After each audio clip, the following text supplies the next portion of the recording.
In today's video, I'm going to teach you how to add pages to your Shopify store and integrate them into the navigation menu quickly and easily. Whether you're looking to include a new About Us section or perhaps a contact page, knowing how to do this efficiently is a valuable skill for anyone managing a Shopify store. And I'm here to walk you through the entire process step by step. First things first, go ahead and log into your Shopify account and find yourself at the dashboard within your store's home section. Once you're there, your next step is to direct your focus to the left-hand sidebar. Click on the online store option. This action will expand a new set of menu options that are relevant to managing your store's online presence. While here, we're particularly interested in the pages section. Give that a click. Now that you've arrived in the pages area, you'll see any existing pages you may have created in the past. To add a brand new page, find and hit the Add Page button. This is where you'll start to put together the essential elements of your new page. You'll land on a fresh page setup interface.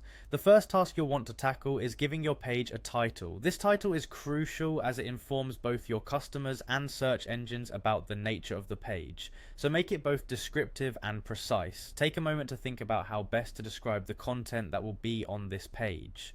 Next up is crafting the content of your page.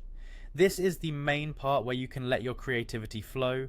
Add text, images, or any information that's going to convey what this new page is all about.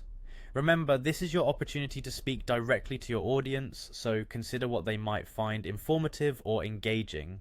After you have your content in place, you're going to select a template for your page. Shopify offers a variety of preset templates, and the choice you make here will determine the default layout and look of your new page. You can always tweak the individual elements later, but choosing a fitting template is an excellent way to ensure a good starting point. Once all these vital components are set, the title, the content, and the template, it's time to save your work.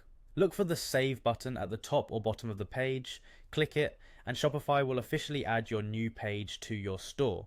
This is not the last step, however. To make sure your new page is accessible to visitors, you need to add it to your store's navigation menu. Head back to the online store area where you initially went and choose navigation. Here, you can find your store's menus, and by editing them, you can include the link to your newly created page. There you have it, a newly created page seamlessly integrated into your Shopify store's navigation. Thanks for watching.